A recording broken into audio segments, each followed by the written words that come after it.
আপা, আন্টি ঘুমাচ্ছেন?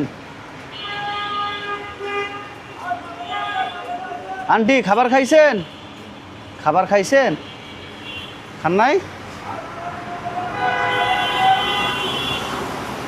বাসা কোথায় আপনার? হ্যাঁ, নেত্রকোনা। কোথায় যাবেন? এই নেন, খেয়ে নেন। ঢাকায় কেউ আছে আপনার?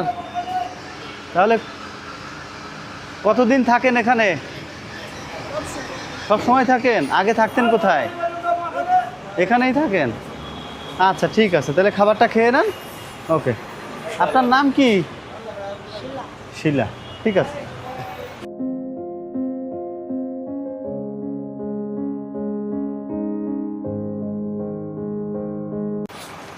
ওনাকে দেখে একটু অদ্ভুতই মনে হলো, তারপরে সবাই মানুষ, পরিশেষে মানুষ, খেতে হবে, এটাই বুঝি।